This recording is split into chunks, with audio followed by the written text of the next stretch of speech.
When Nazi Germany surrendered in May 1945, the world exhaled. 6 years of the most destructive war in human history had finally come to an end. But the reality on the ground was far more complicated than a single signature on a piece of paper. Across Europe, in bombed-out cities, on isolated Atlantic islands, in the dense forests of Bavaria, in snow-capped mountain passes, and in the frozen mud of the Baltic coast, tens of thousands of German soldiers refused to lay down their arms. Some did not know the war was over. Some refused to believe it. Some were ordered to keep fighting by commanders who had not yet received the surrender orders, and some were simply too fanatical, too frightened or too committed to their cause to accept defeat. The question of who these last holdouts were and what became of them is one of the most fascinating and largely untold chapters of the Second World War. In this video, we will find out. So, without further ado, let's start with the first story on our list. Germany's formal surrender came in 2 stages. The first signing took place on May 7th, 1945 in Reims, France, where General Alfred Jodl signed the unconditional surrender on behalf of the German High Command.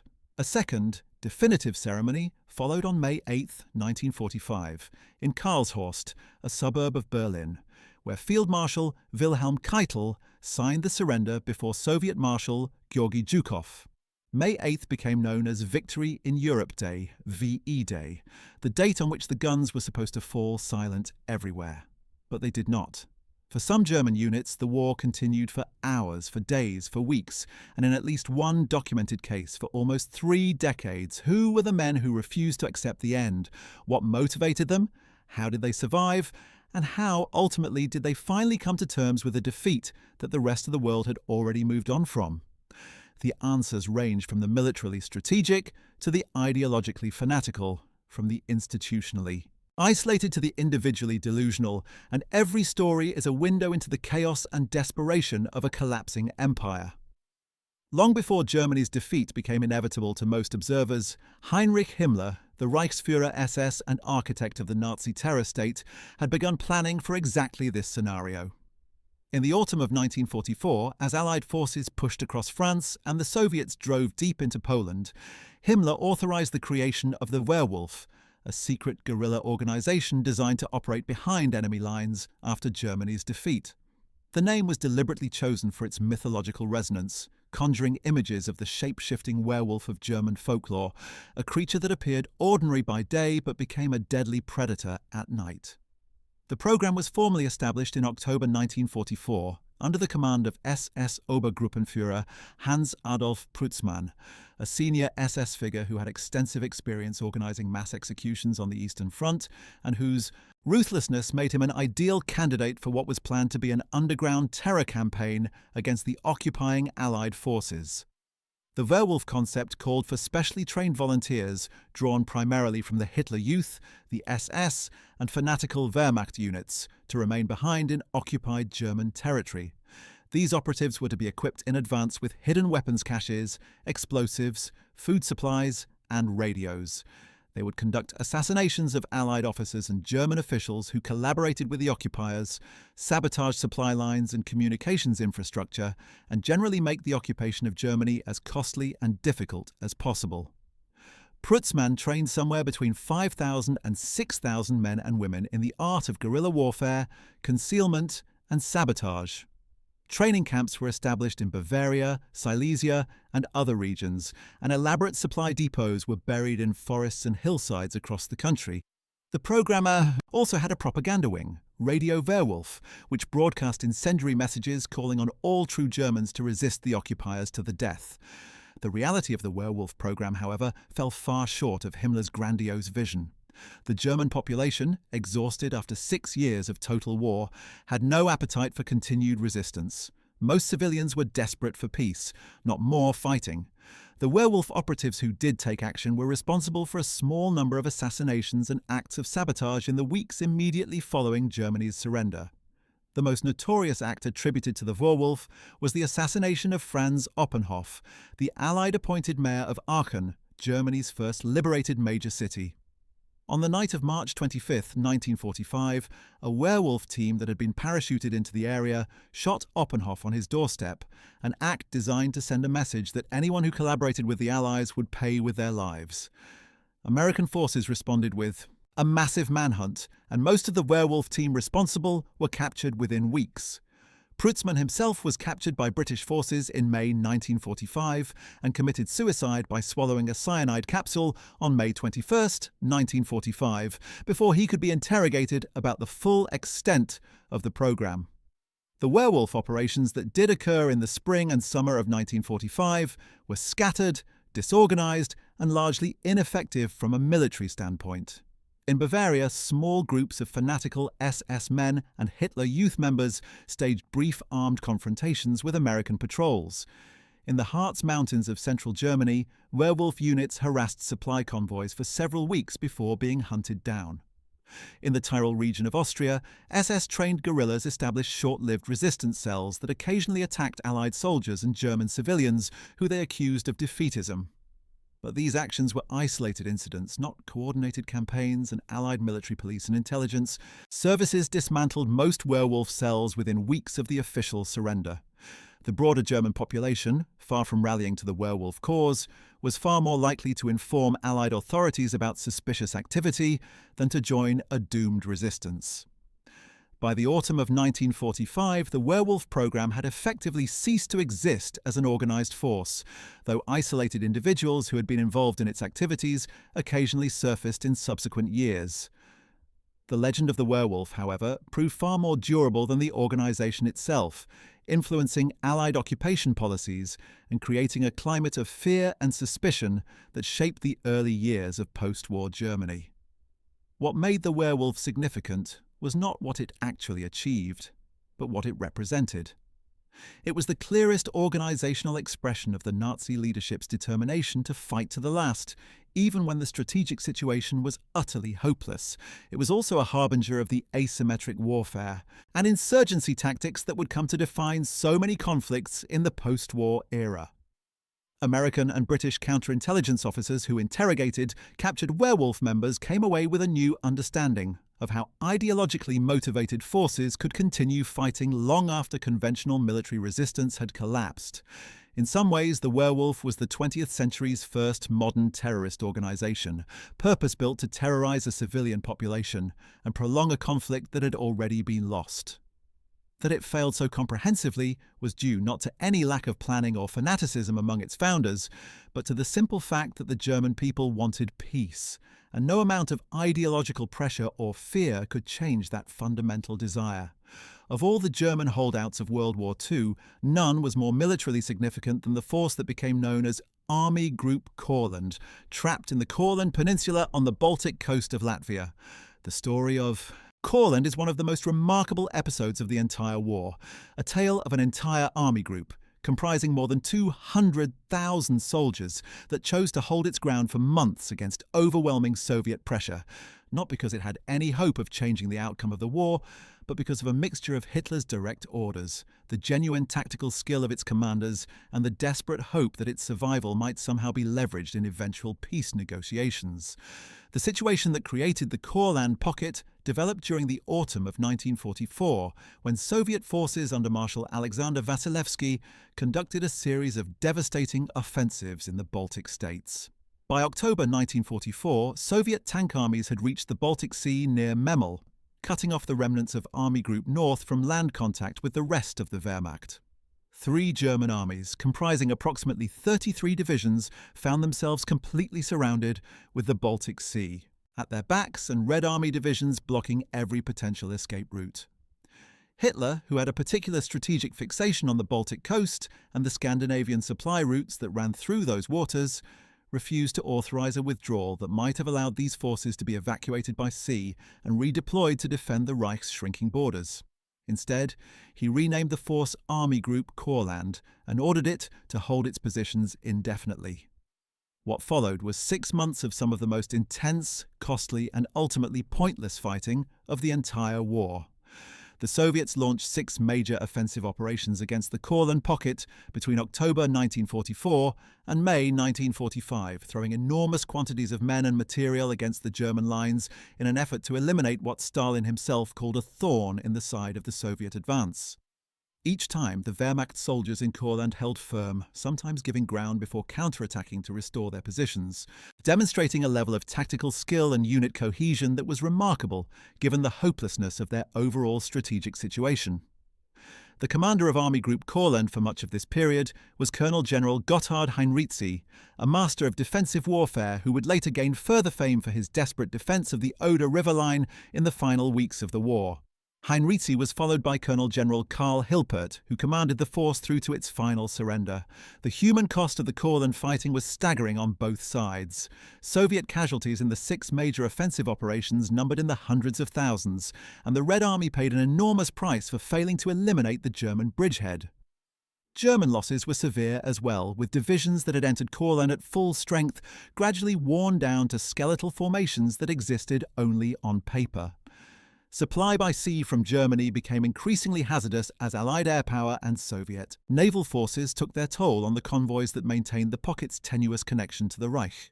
By early 1945, the soldiers of Army Group Courland were fighting on reduced rations with ammunition supplies that were never fully adequate, and with the knowledge that their families back in Germany were suffering terribly. Yet, they held. What finally ended the Battle of Courland was not Soviet military pressure, but Germany's formal surrender on May 8, 1945. Even then, the capitulation was not immediate. Colonel General Hilpert received the surrender orders and spent the following hours in anguished negotiations with his Soviet counterparts, acutely aware that the men under his command faced an uncertain fate as prisoners of the Soviets, whose treatment of German prisoners was known to be brutal. On May 9, 1945, Army Group Courland formally laid down its arms, and more than 200,000 German soldiers began the long march into Soviet captivity. For most of them, the journey to freedom would take years. Many died in Soviet prison camps from disease, malnutrition, and overwork. Others were not released until the early 1950s, a full decade after the war had ended. A handful remained in Soviet custody until 1955, when Chancellor Konrad Adenauer's personal intervention finally secured the release of the last German prisoners held in the USSR. The men who had fought in Courland did not return to a hero's welcome. Germany had been destroyed and rebuilt in their absence, and the world had moved on. But the story of Army Group Courland remains one of the most extraordinary examples of military endurance in modern history. 200,000 men holding a corner of the Baltic coast against everything the Soviet Union could throw at them, sustained by nothing more than discipline, comradeship, and an increasingly hollow hope. While the Courland soldiers at least had the illusion of a coherent strategic purpose to sustain them, the defenders of Breslau, the ancient Silesian capital that is today known as Wrocław, Poland, fought on in circumstances that were entirely, catastrophically hopeless from the very first day of the siege.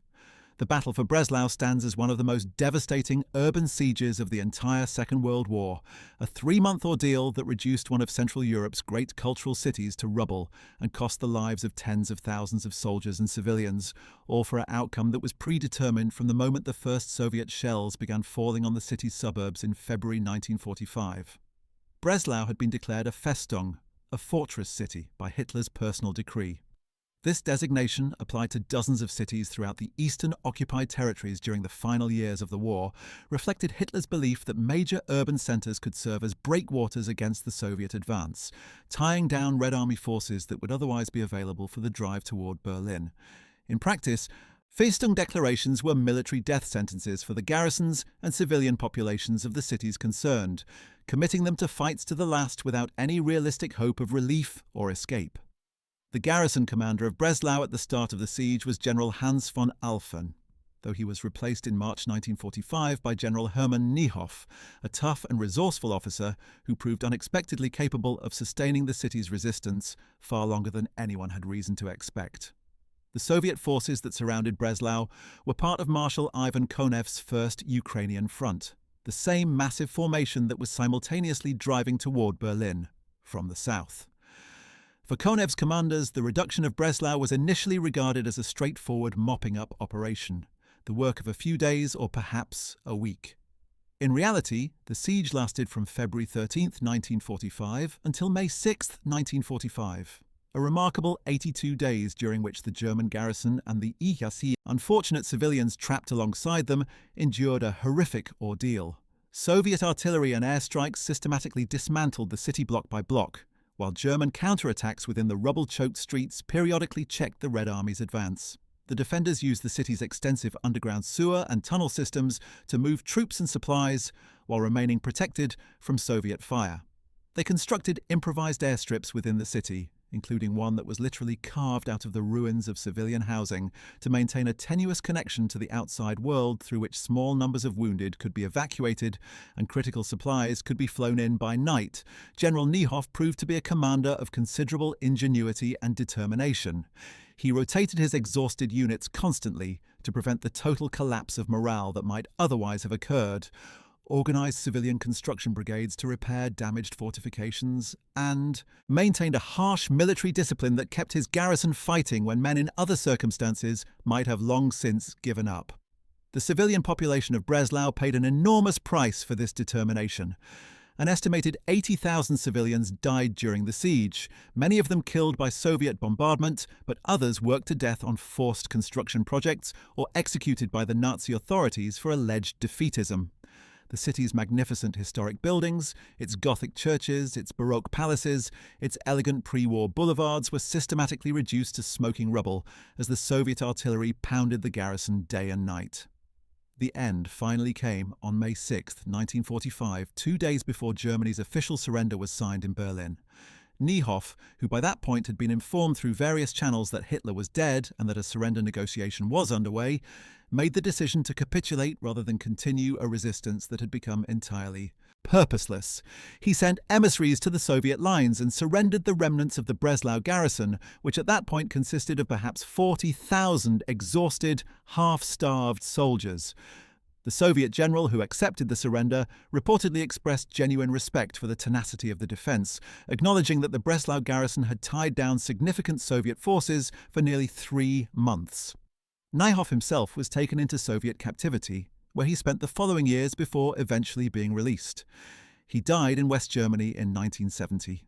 The city he had defended to the last was stripped of its German population, renamed Wrocław, and incorporated into post-war Poland, its connection to German history almost entirely severed.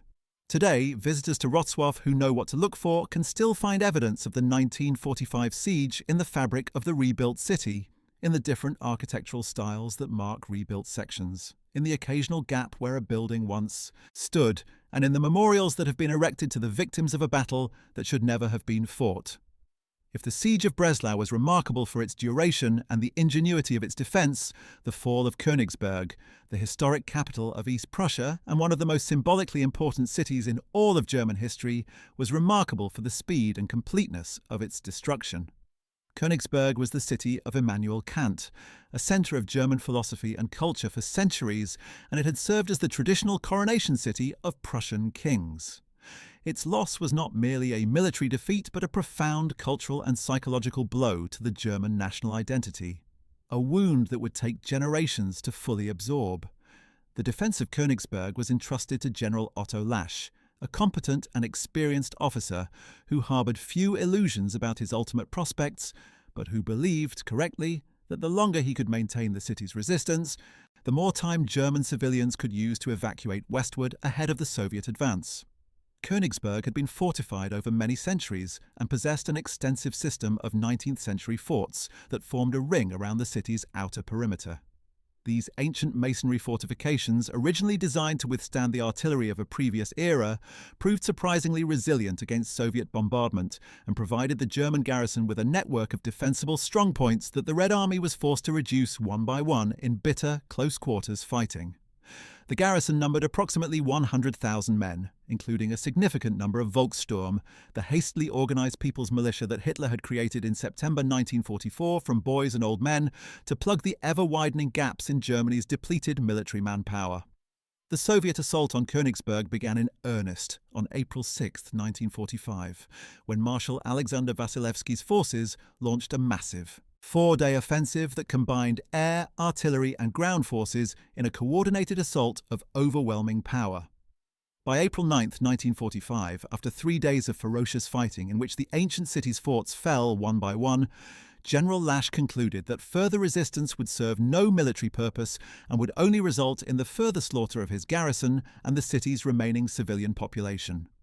He surrendered Königsberg to Soviet forces on April 9, 1945, and was immediately arrested by the Nazis, who charged him with cowardice and defeatism.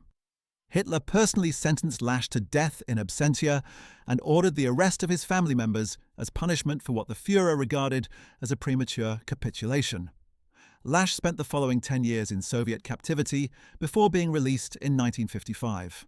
He wrote his memoirs of the battle titled So fiel Königsberg, Thus Fell Königsberg, which provide a detailed first-hand account of the city's final days. He died in 1971. The fall of Königsberg effectively ended organised German resistance in East Prussia, though small pockets of troops continued to fight in the surrounding countryside for several weeks afterward. The Soviet occupation of Königsberg was brutal. German civilians who had remained in the city were subjected to widespread violence, and the historic city's remaining cultural treasures were looted and transported to the Soviet Union, where many have remained ever since. The fate of Königsberg's famous Amber Room, the ornate 18th century chamber lined with amber panels that had been looted from the Catherine Palace near Leningrad and transported to Königsberg for safekeeping, remains one of history's great mysteries. Despite decades of searching, the Amber Room has never been recovered, and theories about its fate range from Soviet secret storage to destruction in the final days of the battle. Königsberg was renamed Kaliningrad after the war and incorporated into the Russian SFSR as a Soviet exclave, a status the city retains today as a Russian enclave between Lithuania and Poland. Its German past is almost entirely erased, visible only in the ruins of the old castle and in the fragments of medieval and Baroque architecture that survived the apocalyptic fighting of April 1945. Among the most extraordinary stories of German holdouts in World War II is that of the Channel Islands, the only part of the British Isles to be occupied by German forces during the war.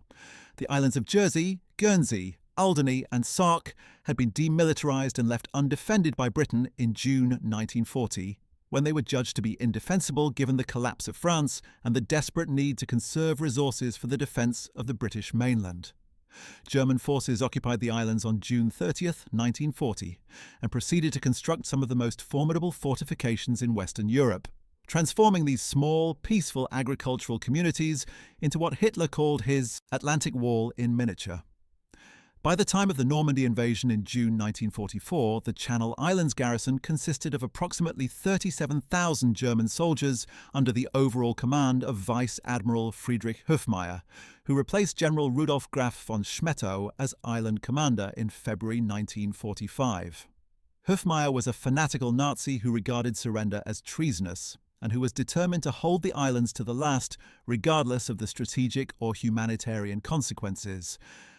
Unlike the military commanders who surrounded him, Hofmeier genuinely believed, or at least professed to believe, that Germany could still reverse the fortunes of the war, and he was actively hostile toward any discussion of capitulation. After the Normandy landings, the Channel Islands were effectively bypassed and isolated by the Allied advance. The garrison, cut off from resupply by sea, began to suffer serious shortages of food, fuel, and medical supplies. The civilian population of the islands, which numbered approximately 60,000 people, faced genuine starvation by the winter of 1944 to 1945. The situation was partially ameliorated by the arrival of the Red Cross ship SS Vega in December 1944, which delivered food parcels from the International Red Cross to the starving civilians, an act of mercy that the island commanders permitted because refusing would have been a propaganda catastrophe. But the garrison's situation continued to deteriorate through the early months of 1945, with soldiers reduced to eating their horses and even, in some documented cases, the island's cats and dogs. When Germany's surrender was announced on May 8, 1945, Vice Admiral Hofmeier initially refused to accept it. In a remarkable act of individual defiance, he continued to insist that his garrison would fight on, and he even authorized a raid on the French port of Granville in March 1945, during which German commandos attacked Allied shipping in what was more an act of defiant theatre than a militarily meaningful operation. The British liberation of the Channel Islands finally came on May 9, 1945, when Royal Navy vessels arrived and accepted the formal German surrender. Hofmeyr signed the surrender documents under protest, reportedly insisting to the end that he had not been defeated, but merely obligated to comply with orders from above. The Channel Islands garrison surrendered peacefully, and the more than 37,000 German soldiers became prisoners of war. The civilian population, who had endured 5 years of occupation, welcomed their liberators with scenes of jubilation that were among the most heartfelt anywhere in liberated Europe. Hofmeyr was subsequently court-martialed by a British military tribunal and found guilty of ordering the March 1945 raid on Granville, which had resulted in the deaths of Allied personnel. He was sentenced to 5 years in prison, but served less than half of his sentence before being released in 1948. While the Channel Islands garrison represents perhaps the most well-known example of a German force that remained in Allied encircled territory long after surrounding areas had been liberated, it was far from the only such case along the French Atlantic coast. When Allied forces swept through France in the summer and autumn of 1944, they made the deliberate strategic decision to bypass and contain, rather than assault, several heavily fortified German garrisons in the major Atlantic ports. These Atlantic pockets were isolated by Allied troops and left to wither while the main Allied armies pushed eastward toward Germany. The result was a series of remarkable sieges that lasted until the end of the war, with German garrisons in cities like Lorient, Saint-Nazaire, La Rochelle and Royan stubbornly holding their positions months after the strategic situation had become entirely hopeless. The Atlantic port of Lorient in Brittany had been one of the principal bases for Germany's U-boat fleet, and its garrison of some 25,000 soldiers under General Wilhelm Farnbacher was well supplied and deeply dug in behind extensive fortifications. When Allied forces surrounded Lorient in August 1944, Farnbacher had no intention of surrendering a position he regarded as both militarily defensible and strategically significant. He and his men held out through the entire autumn, winter, and spring, conducting occasional forays against the French and American forces surrounding them, maintaining their defensive positions and keeping an increasingly threadbare garrison in good enough order to remain a coherent fighting force. Farnbacher finally surrendered on May 10, 1945, 2 days after Germany's official capitulation, and his garrison of some 25,000 men marched into captivity in good order, their weapons stacked, their officers still wearing their decorations. Farnbacher was taken prisoner and subsequently tried by a French military tribunal for his role in the occupation of France. He was convicted and sentenced to prison, but was released relatively quickly and returned to West Germany, where he became involved in the veterans' associations that proliferated in the 1950s.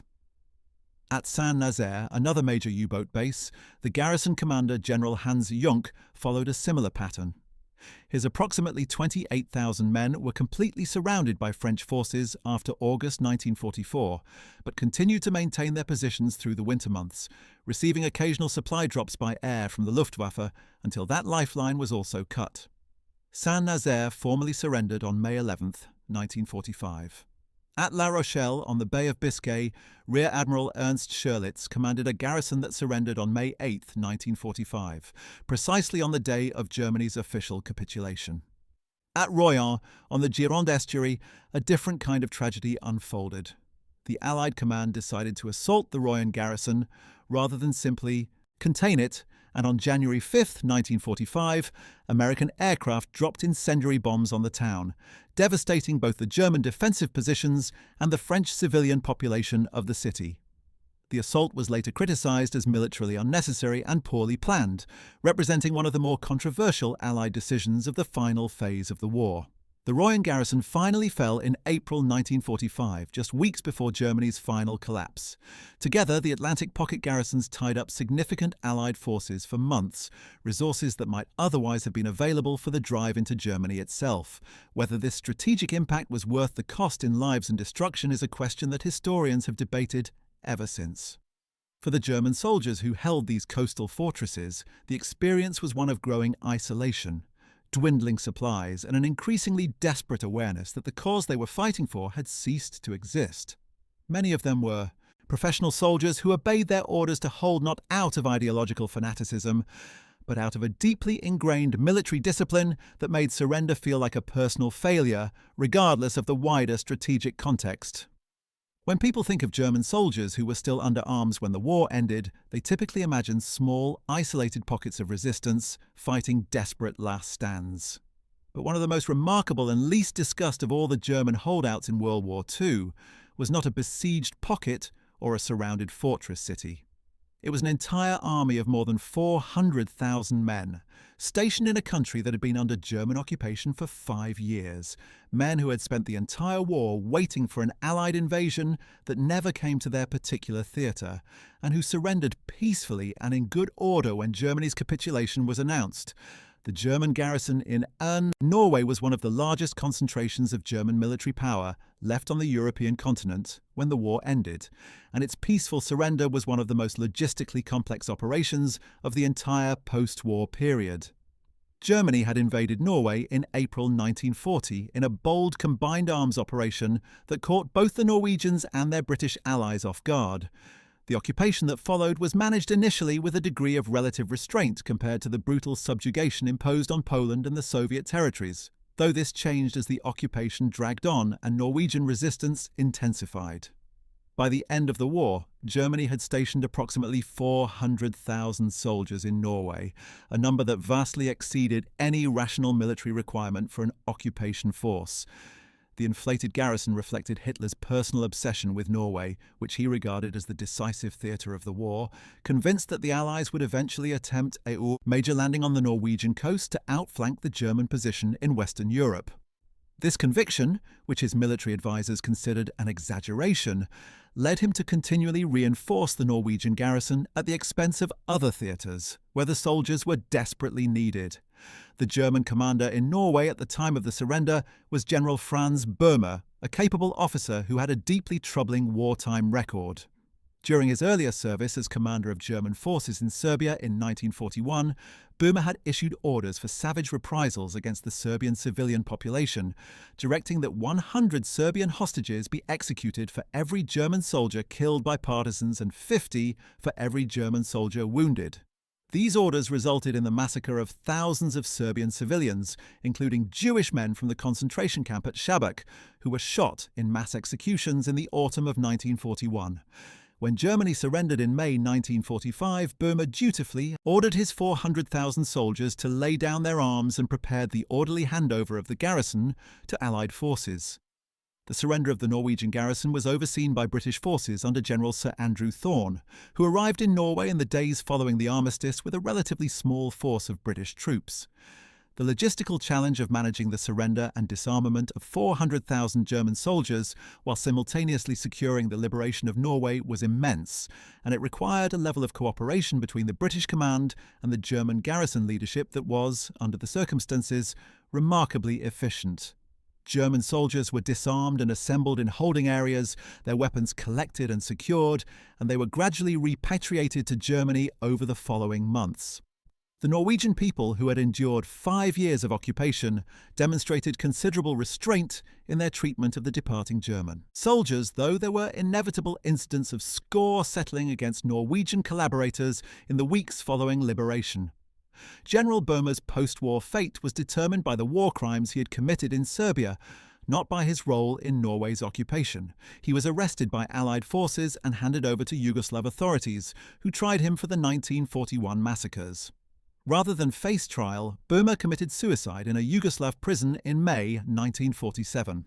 His case illustrates the broader pattern that characterized many of the German commanders in the holdout scenarios, men who were, in their final days as commanders, following orders and conducting themselves in a militarily professional manner, but who carried with them the weight of crimes committed earlier in the war that made any claim to honorable soldiership fundamentally untenable. The Norwegian garrison's peaceful surrender should not obscure the fact that the German occupation of Norway had involved deportations, executions, forced labour, and the persecution of Norway's Jewish population, most of whom perished in the Holocaust. Of all the senior German commanders who continued fighting after Germany's official surrender on May 8, 1945, none was more controversial or more emblematic of the fanatical resistance ethos than Field Marshal Ferdinand Schörner. the commander of Army Group Center in Czechoslovakia. Schörner was perhaps the most feared and loathed man in the entire German officer corps, not for his military ability, though he possessed considerable tactical competence, but for his brutal treatment of his own troops. Throughout his wartime career, Schörner had maintained discipline in his commands through a regime of terror, publicly hanging soldiers he deemed guilty of cowardice or unauthorized retreat, often without trial, and posting armed military police units behind his front lines with orders to shoot anyone who fled without permission. These methods, brutal even by the harsh standards of the Eastern Front, had earned Schörner a reputation as a man who valued results over lives, his own soldiers included. Schörner had been promoted to Field Marshal by Hitler in April 1945, making him one of the last officers to receive that distinction. When Hitler wrote his political testament in the final days of the war, he named Schörner as the new commander-in-chief of the German army, a meaningless designation given that Germany was in the process of total military collapse, but one that reflected Hitler's trust in a commander he considered incapable of defeatism. When Germany's surrender was signed on May 8, 1945, Army Group Center, which comprised over 800,000 soldiers, was still in the field in Bohemia and Moravia, fighting Soviet forces that were simultaneously receiving reports of Germany's capitulation. The situation in Czechoslovakia during those first days of May was extraordinarily chaotic and violent. The Czech population, emboldened by news of Germany's defeat, had risen up in Prague on May 5, 1945, in an armed uprising against the German occupation. German SS units were fighting a bitter street battle in the Czech capital, while Schörner's Army Group Center remained a coherent force in the countryside. Schörner's response to Germany's surrender was, to put it charitably, confused, and to put it less charitably, cowardly, in a way that made his brutal treatment of his own troops for alleged cowardice during the war deeply hypocritical. He received the surrender orders and, instead of organizing an orderly capitulation of his command, simply abandoned his troops and fled westward by aircraft on May 8, 1945, apparently hoping to surrender to American rather than Soviet forces. His sudden disappearance left his 800,000 soldiers without direction at precisely the moment when leadership was most desperately needed to manage the complex and dangerous process of capitulation. In the chaotic days that followed, elements of Army Group Center continued fighting, some because they had not received clear surrender orders, others because they were desperately trying to fight their way westward to reach American lines and avoid Soviet captivity, and others because fanatical SS formations attached to the Army Group refused to accept any surrender regardless of orders. The fighting in Czechoslovakia continued sporadically until May 11th and 12th, 1945, making Army Group Center one of the very last major German formations to cease hostilities. The final battle of the European War is generally considered to have taken place near the town of Slivice in western Bohemia, where a large formation of German troops, including Waffen-SS units and elements of the Russian Liberation Army under General Andrei Vlasov, fought a desperate engagement against Czech partisans and approaching Soviet forces. The engagement ended with the complete destruction of the German formation and the capture or death of virtually all its members. Vlasov himself was captured by Soviet forces and subsequently executed in Moscow in August 1946. Schörner, who had abandoned his troops in their darkest hour, was captured by American forces near Salzburg on May 18, 1945, and was subsequently handed over to Soviet authorities who had a particular interest in him given the brutal nature of his command on the Eastern Front. He was tried by a Soviet military tribunal and sentenced to 25 years in a labor camp. However, he was released and repatriated to West Germany in 1955 as part of the same prisoner exchange that freed many German soldiers held in Soviet captivity. Schörner's troubles did not end with his return. West German authorities prosecuted him for war crimes committed against his own soldiers, specifically for the illegal executions he had ordered during his command. In 1957, he was convicted by a West German court and sentenced to 4.5 years in prison. He died in Munich in 1973, a man whose military career had been defined by cruelty and whose post-war life was marked by legal reckoning for the brutality he had exercised over those under his command. His story serves as a reminder that the last German holdouts were not all idealistic heroes making a doomed last stand. Some were opportunists who exploited the chaos of collapse for their own survival, while leaving their soldiers to face the consequences. If the final days of World War II produced stories of desperation, fanaticism, and tragedy, they also produced at least one story so extraordinarily strange that it reads like fiction. The Battle of Castle Itter, fought on May 5, 1945, in the Austrian Tyrol, has the distinction of being the only known battle of the Second World War in which American and German soldiers fought together against other German soldiers. A surreal confrontation that encapsulates the complete breakdown of ideological coherence in the final days of the Nazi state. Castle Itter was a medieval fortress in the Austrian Alps that had been used since 1943 as a prison for a collection of extraordinarily high-value French political and military prisoners. Among those held, there were former French Prime Ministers Paul Reynaud and Édouard Daladier, former Commander-in-Chief of the French Army, General Maxime Weygand, tennis star Jean Borotra, who had once served in the Vichy government, General Gustave Gamelin, who bore much of the blame for France's 1940 collapse, and several other prominent figures. Also imprisoned at Itter was Margaret Boden, a former mistress of Crown Prince Ruprecht of Bavaria, and Charles de Gaulle's sister, Marie-Agnès Caillot. This collection of French notables had been held at Itter as potential bargaining chips for the Nazi government, useful either as hostages or as figures whose fate could be leveraged in any eventual armistice negotiation.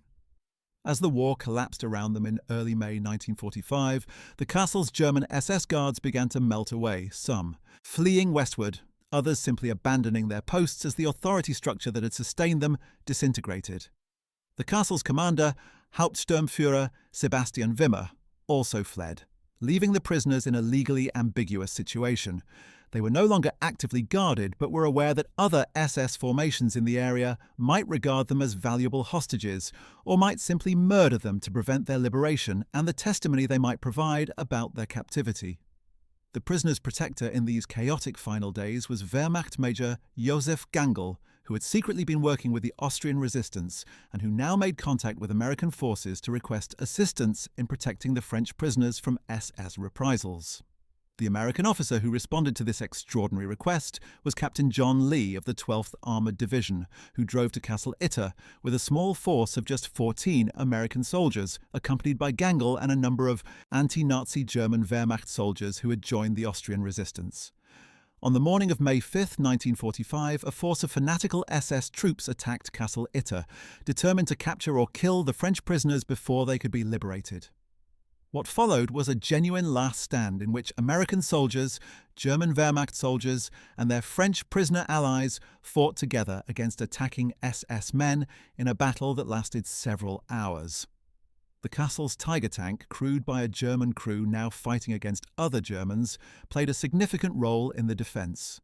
Josef Gangl was killed during the fighting, shot by an SS sniper, becoming one of the last Wehrmacht soldiers to die in action in the European War, killed not by Allied forces but by other Germans while defending Allied prisoners. Captain Lee's small force held out until a larger American relief column arrived, and the SS attackers were driven off. The Battle of Castle Itter was a microcosm of the complete moral and military collapse of the Nazi system in its final hours.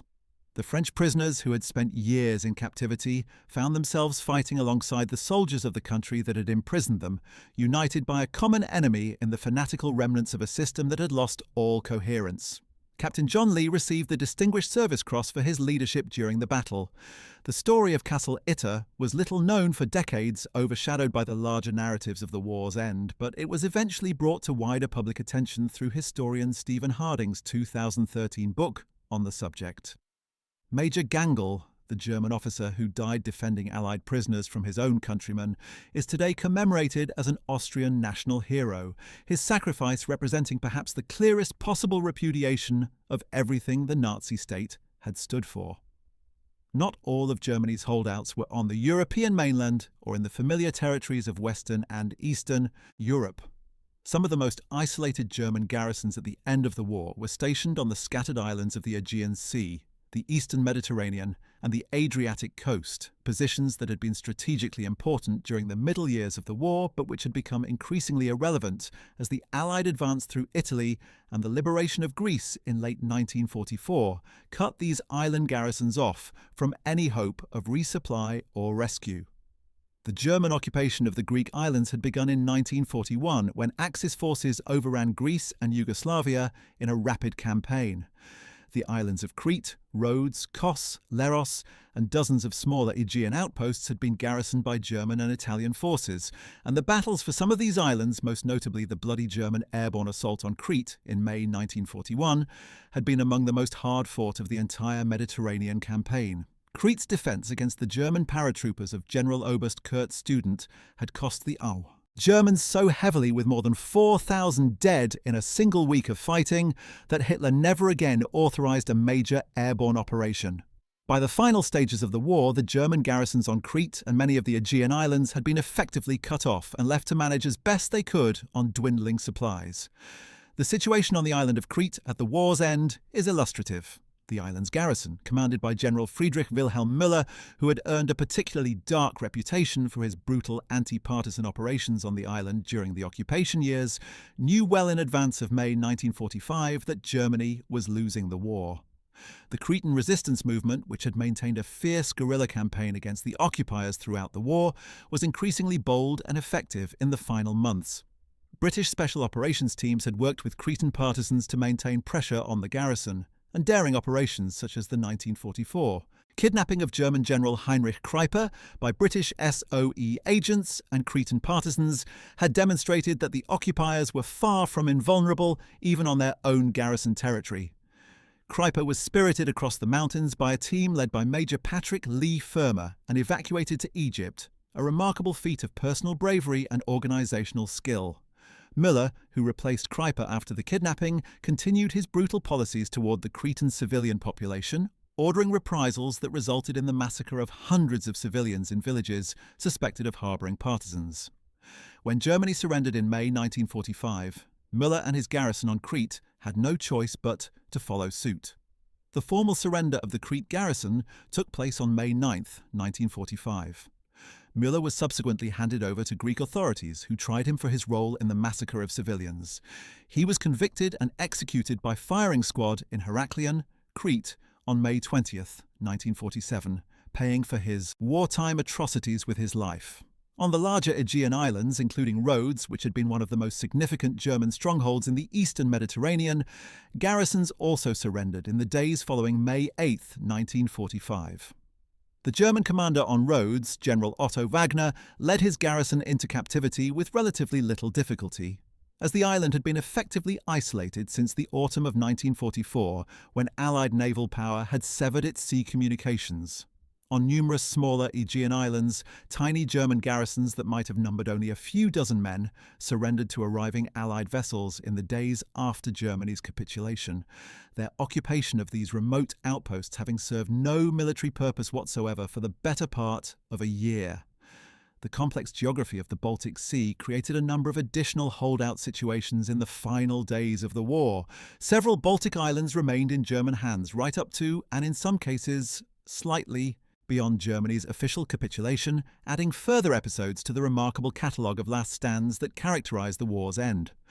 The most significant of these was the island of Bornholm, a Danish island located in the southern Baltic between Sweden and Germany that had been occupied by German forces since 1940. The island's garrison, commanded by Major General Gerhard von Kamptz, was a relatively small force responsible primarily for the island's air and naval facilities. When Germany announced its surrender, von Kamptz received conflicting orders. The German High Command's formal surrender, communicated through the appropriate channels, reached him in due course, but von Kamptz was also receiving communications from fanatical holdouts within the collapsing German system who urged continued resistance. What made the situation particularly volatile was the presence of Soviet forces that were advancing rapidly through the Baltic and that arrived off Bornholm in the hours after Germany's surrender, demanding that the German garrison lay down its arms and surrender to them specifically. Von Kamptz initially refused to surrender to the Soviets, insisting that he would only capitulate to Western Allied forces. The Soviets responded by bombing the island's main town, Rønne, and the town of Nexø, causing significant civilian casualties and damage. Faced with this demonstration of Soviet determination, von Kamptz surrendered on May 9, 1945, and the island was occupied by Soviet forces. This created a diplomatic complication, as Bornholm was Danish territory, and the Soviets held it for nearly a year before withdrawing in April 1946, a minor but telling episode in the emerging tensions of the early Cold War. The Courland Peninsula garrisons had already been discussed, but the broader pattern of Baltic holdouts also included the German garrison on Hella Peninsula in northern Poland, where thousands of German soldiers had gathered in the chaotic final weeks of the war as they attempted to be evacuated by sea.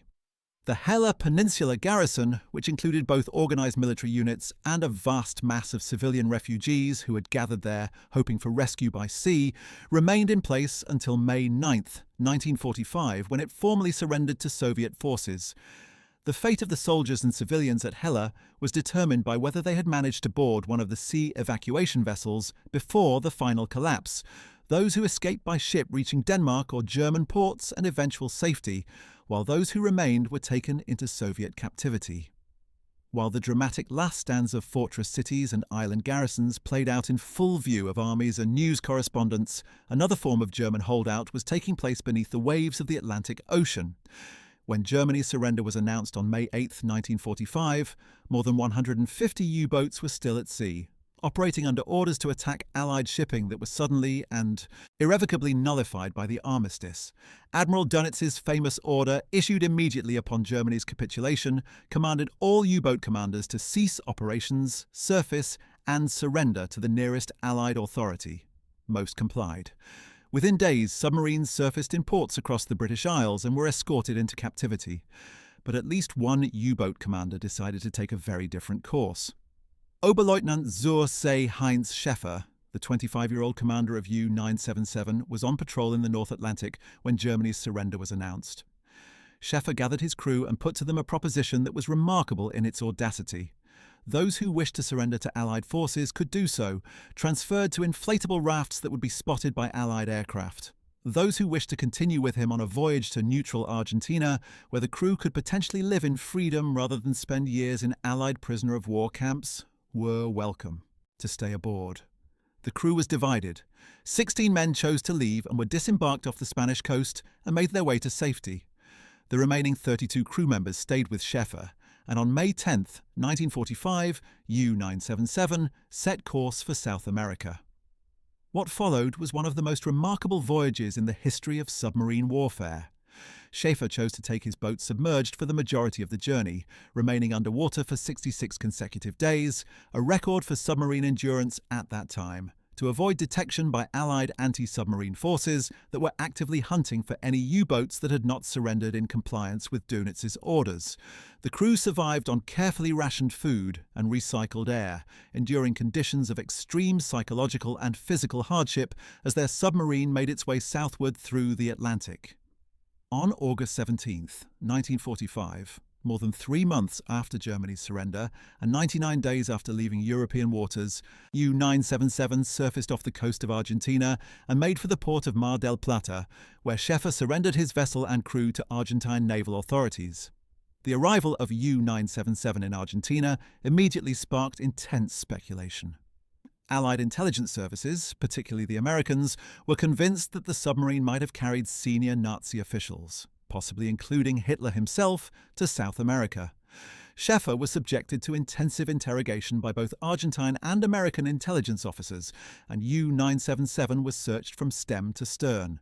Nothing incriminating was found.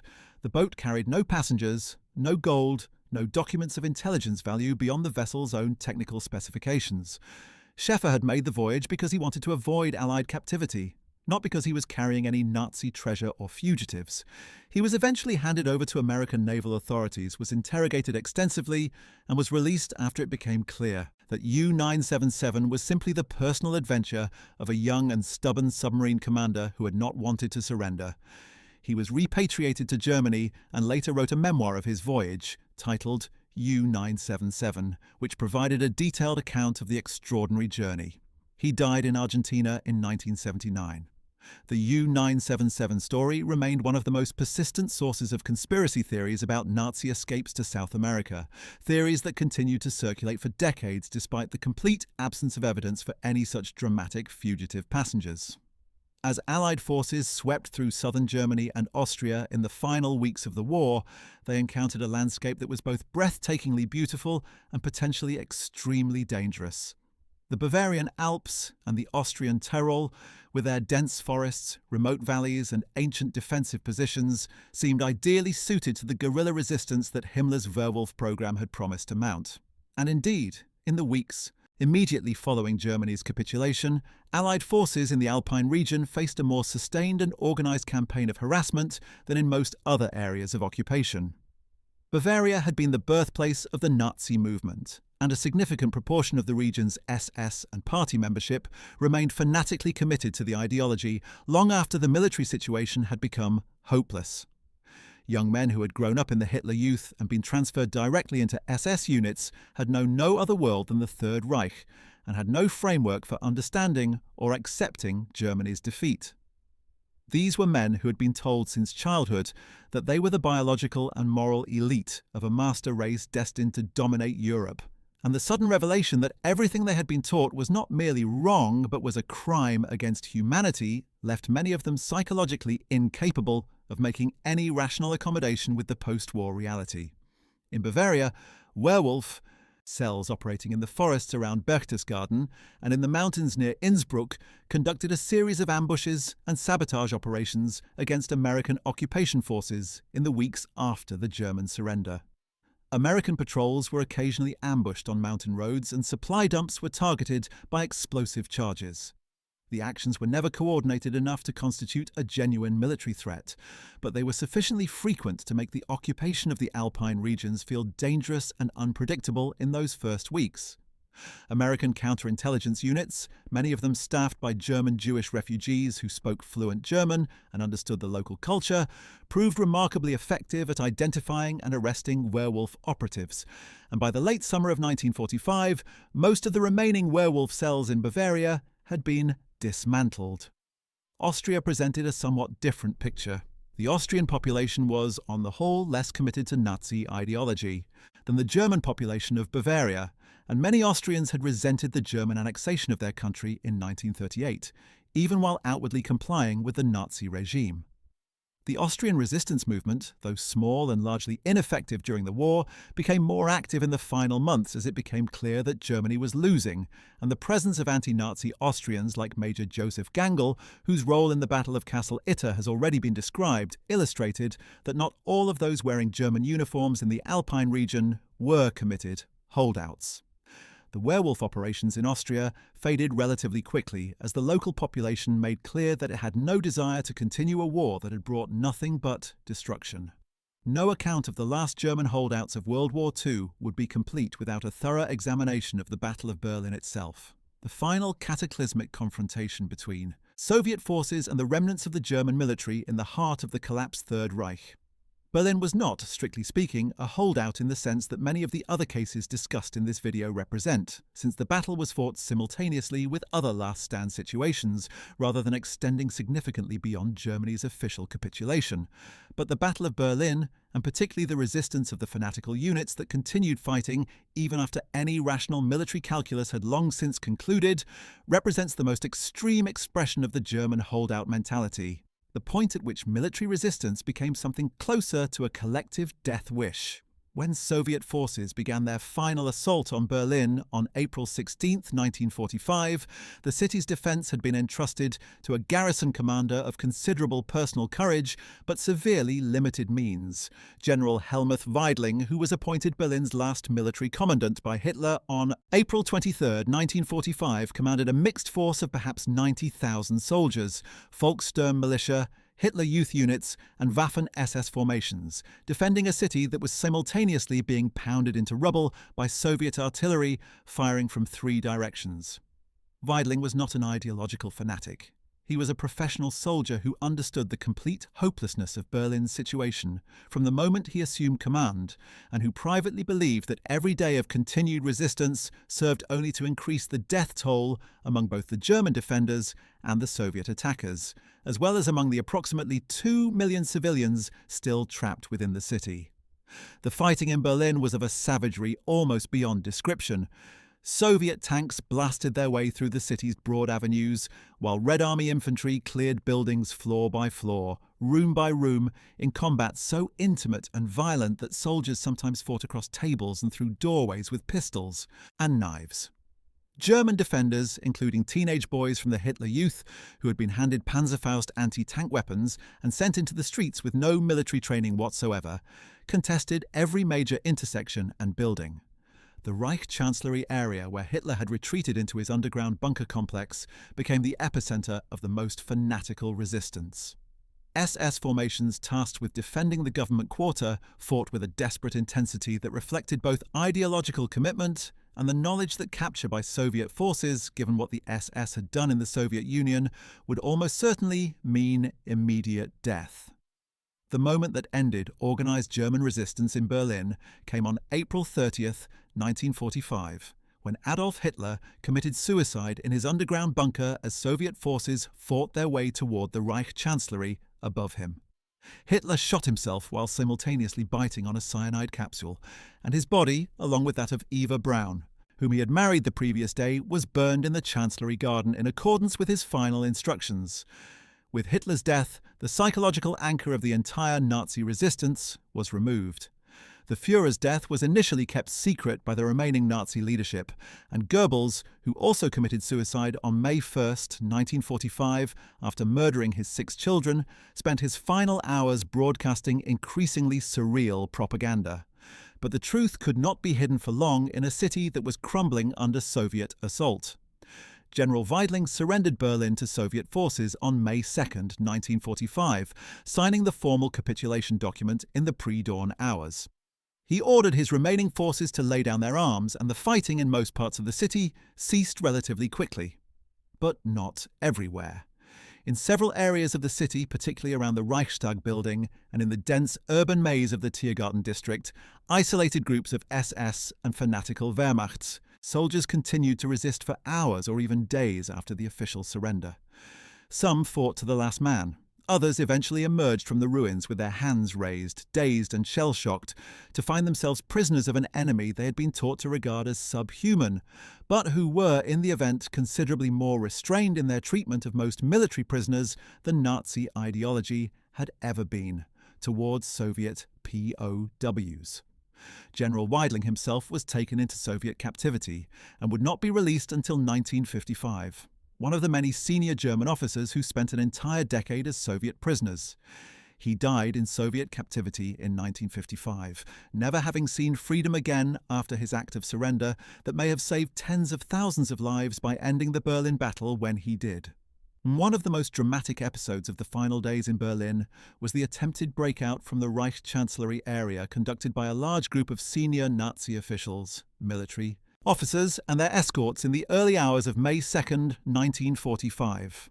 The breakout group, which numbered several hundred people in various formations, was led by SS Brigadeführer Wilhelm Mohnke, the commander of the Chancellery defense sector and one of the most notorious figures in the Waffen-SS. Mohnke had commanded SS units implicated in atrocities at Wormhout in France in 1940 and was associated with the massacre of American prisoners at Malmedy during the Battle of the Bulge in December 1944. He was a fanatical SS officer who had been entrusted with the defense of the innermost circle of the Nazi regime in its final hours. The breakout from the Chancellery was an audacious but ultimately doomed attempt to fight through the Soviet encirclement of central Berlin and reach the Elbe River, where, it was hoped, a connection with German forces, or even with American units, might still be possible. The group included senior officials such as Reich Youth leader Arthur Axmann, Hitler's personal pilot Hans Bauer, and various staff officers and administrative personnel from the Führer bunker complex. They split into several groups and attempted to slip through the Soviet lines using the Berlin U-Bahn subway tunnels and the chaos of the continuing street battle as cover. Some groups were quickly captured. Others fought their way through Soviet positions, losing men in every engagement. Mohnke's own group attempted to reach the north of the city, but was surrounded and captured on May 2, 1945. Mohnke spent the following 10 years in Soviet captivity, not being released until 1955. Despite his documented association with multiple wartime atrocities, he was never brought to trial for his crimes. British prosecutors investigated the Wormhout massacre in the 1980s and concluded that Moncke bore direct responsibility for the killing of approximately 80 British prisoners of war in May 1940. However, the West German justice system declined to prosecute, citing Moncke's advanced age and the difficulty of assembling sufficient admissible evidence after so many decades. He died in Hamburg in 2001 at the age of 90, having escaped justice for crimes that had cost dozens of Allied soldiers their lives. His case remains one of the most troubling examples of the failure of post-war accountability mechanisms to reach every individual who bore responsibility for war crimes. Among those in the Chancellery breakout group, the fate of Reich youth leader Arthur Axmann is particularly instructive about the persistence of Nazi ideology even after total military defeat. Axmann, who had led the Hitler Youth since 1940 and had overseen the organization's transformation from a youth movement into a source of child soldiers for the Wehrmacht's final defense, escaped from the Chancellery breakout and went underground.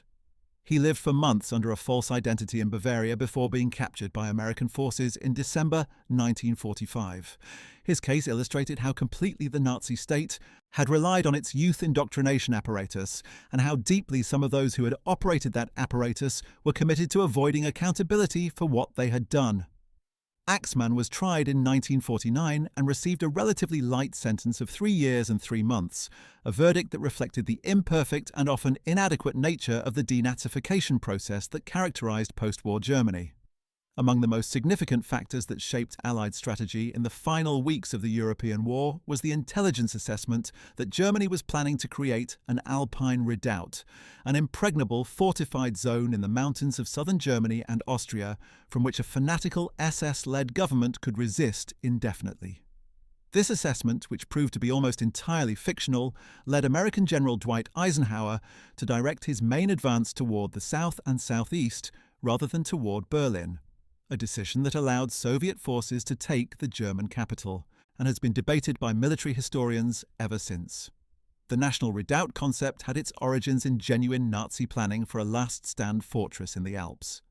In the autumn of 1944, the SS had indeed begun preliminary preparations for exactly such a scenario, stockpiling weapons, food and equipment in Alpine caves and fortifications, and designating a broad area encompassing the Austrian Tyrol, Western Salzburg province, and the Berchtesgaden region as the theoretical basis for a post-war resistance zone. The concept was taken seriously enough by Hitler and elements of the SS leadership that significant resources were allocated to it, including the construction of underground facilities and the designation of specific Waffen-SS units to serve as its core garrison. American intelligence, fed by a combination of genuine captured documents, deliberate German deception operations designed to draw Allied forces away from Berlin, and overly credulous analysis by OSS officers who found the redoubt scenario strategically compelling, produced assessments in the spring of 1945 that convinced Eisenhower the Alpine fortress was both real and immediately threatening. He received briefings suggesting that up to 100 SS divisions, perhaps 300,000 fanatical soldiers, might be preparing to defend the Alpine zone for years after Germany's conventional military defeat. These numbers were wildly exaggerated, and the intelligence agencies responsible for them later acknowledged that the National Redoubt was largely a myth that had acquired a life of its own through a combination of German disinformation and Allied analytical failures. When American and Allied forces actually swept through the supposed redoubt area in late April and early May 1945, they found scattered SS units, some stockpiled supplies, and plenty of fanatical individuals, but nothing remotely resembling the organized fortress system that intelligence had predicted. The mountain towns and passes of the Alps surrendered with little resistance. Berchtesgaden itself, Hitler's personal mountain retreat, fell to the American 3rd Infantry Division on May 4, 1945, after a brief engagement with a small SS rear guard. Hitler had not fled to the mountains. The SS legions that were supposed to defend the redoubt did not exist in the concentrated form that had been feared. The National Redoubt turned out to be a phantom, a strategic mirage that had nonetheless had real consequences by influencing where the final Allied drives were directed. That said, the complete dissolution of the redoubt concept should not obscure the fact that significant numbers of SS and fanatical Wehrmacht soldiers were indeed concentrated in the Alpine region in the final days of the war, and that many of them did attempt to resist Allied occupation forces in the weeks after the surrender.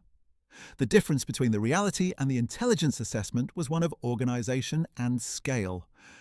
What existed was a collection of scattered, leaderless and increasingly desperate individuals and small units, not a coherent defensive command with a plan for prolonged resistance. Without central leadership and a coherent chain of command, these scattered forces could harass the occupation, but could not mount any meaningful strategic resistance. Among the most forgotten German holdouts of World War II were the tiny garrisons stationed on scores of small islands scattered throughout the eastern Aegean Sea, many of them barely more than rocky outcroppings that had been occupied during the 1941 campaigns and maintained as part of Germany's Mediterranean defensive perimeter. By the autumn of 1944, when British forces reoccupied mainland Greece and Allied naval power closed off the sea routes to these islands, many of these garrisons had become completely cut off, surviving on dwindling supplies and subsistence fishing while waiting for orders that were months in arriving. The island. Garrisons of the Dodecanese chain, which included islands like Kalymnos, Kos, Leros and dozens of smaller outposts, presented Allied planners with a complex problem in the final weeks of the war. These islands were scattered across hundreds of miles of open sea, and each garrison, some numbering only a few dozen men, had to be individually contacted and induced to surrender after Germany's capitulation. The process took weeks.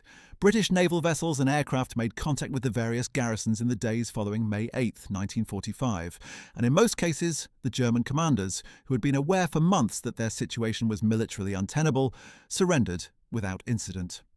But, in a few cases, isolated garrison commanders on smaller islands had not received clear surrender instructions and remained in their positions, unsure of what was required of them. The last known German garrison to surrender in the Aegean was on the tiny island of Castellorizo, the smallest and most remote of the Dodecanese islands, which formally surrendered on May 9, 1945.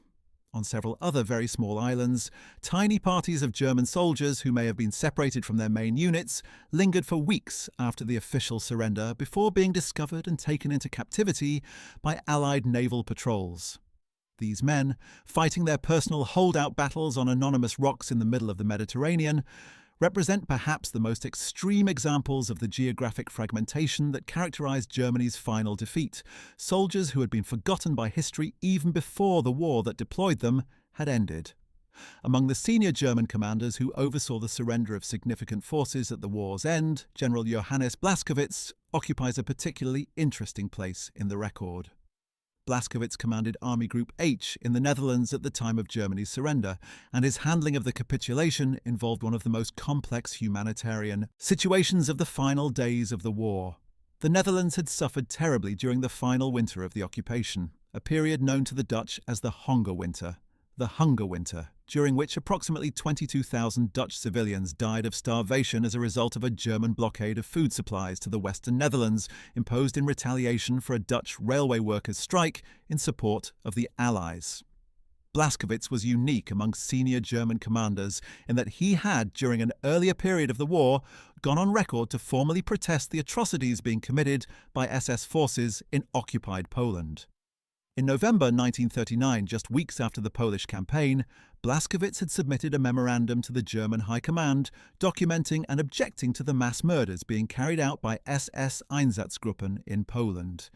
His protest was remarkable for its directness and moral clarity at a time when virtually no other senior Wehrmacht officer was willing to put his objections to SS atrocities on paper.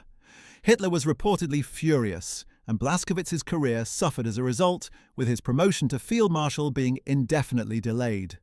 Despite this early act of moral courage, Blaskowitz's subsequent wartime record was complex. He commanded forces in occupied France and was implicated in actions against the French resistance and civilian population that fell well short of the moral standard his 1939 protest had suggested. By 1944, he commanded Army Group G in southern France and fought the Allied advance through Provence. When Germany surrendered in May 1945, Blaskowitz signed the formal capitulation of Army Group H at Wageningen in the Netherlands on May 5, 1945, in a ceremony attended by Canadian General Charles Foulkes. The Netherlands' liberation was one of the most welcomed of the entire European war, the Dutch people having endured 5 years of brutal occupation and the catastrophic suffering of the Hunger Winter. Blaskowitz was arrested and charged with war crimes related to his commands in Poland and France. While awaiting trial at the Nuremberg High Command trial, he died on February 5, 1948, falling from a balcony at the prison complex in Nuremberg. Whether his death was suicide, an accident, or something else has never been definitively established, and his case remains one of the unresolved mysteries of the post-war legal proceedings. He was one of the more morally complex figures among the senior German commanders, a man who had shown genuine courage in protesting atrocities early in the war, but who had nonetheless served the Nazi military machine for 6 further years without repeating that act of conscience. Having already discussed the enormous German garrison in Norway as a whole, it is worth examining in more detail some of the specific situations that arose in Norway's liberation, as Allied forces worked to process hundreds of thousands of surrendered German soldiers in a country that had simultaneously to begin the painful process of reckoning with 5 years of occupation. The Norwegian experience of liberation was in some ways more complex than that of the Western European countries liberated during the Normandy campaign, because Norway had to deal with its occupation legacy while the Allies were simultaneously managing the largest prisoner of war processing operation in Scandinavian history. Norway's liberation was overseen by the Norwegian government in exile, which returned from London in June 1945 to resume administration of the country. The Norwegian police and military forces that accompanied them had the task of arresting Norwegian collaborators, the members of Vidkun Quisling's National Samling Party and the Norwegian SS volunteers who had fought on the Eastern Front, at the same time as they were coordinating with British forces to manage the German prisoners. Quisling himself, whose name had by that point entered multiple languages as a synonym for traitor, was arrested and tried before a Norwegian court. He was found guilty of high treason and executed by firing squad on October 24, 1945. His execution took place at the Akershus fortress in Oslo, the same historic citadel where he had presided over ceremonies of the collaborationist government. The Norwegian SS volunteers who had served on the Eastern Front were another matter entirely.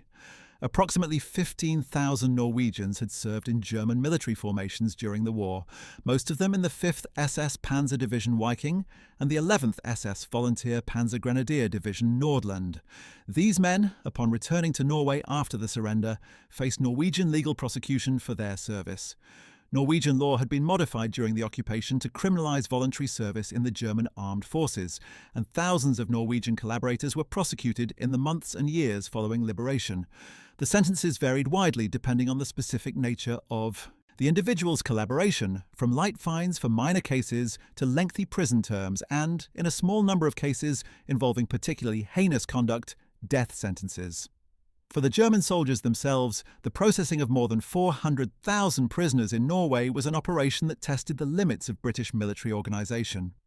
Camps were established across Norway to hold the surrendered soldiers while their individual cases were assessed, and repatriation could be organised. The repatriation of German prisoners from Norway took well over a year to complete, with the last German soldiers not leaving until well into 1946. During their time in Norwegian captivity, the German prisoners were generally treated in accordance with the Geneva Convention, a contrast with the treatment received by German prisoners in Soviet captivity.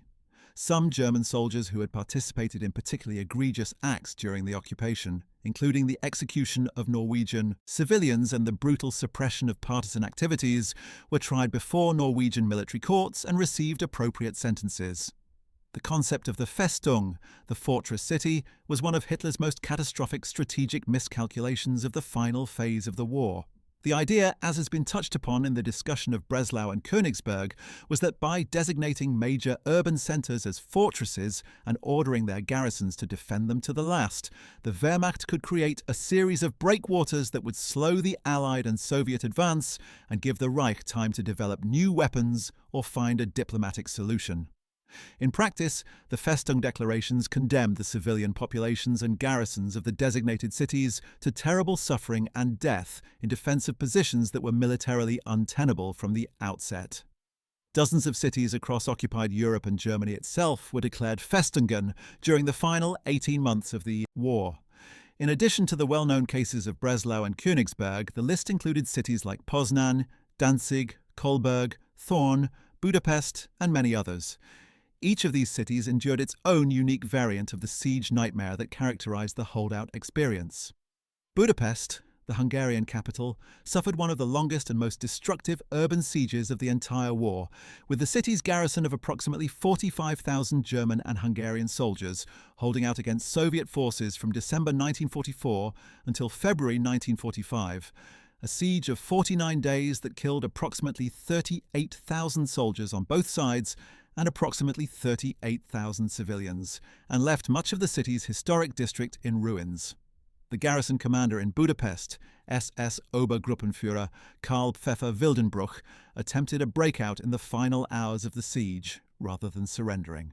On the night of February 11th to 12th, 1945, approximately 28,000 surviving German and Hungarian soldiers attempted to break through the Soviet encirclement.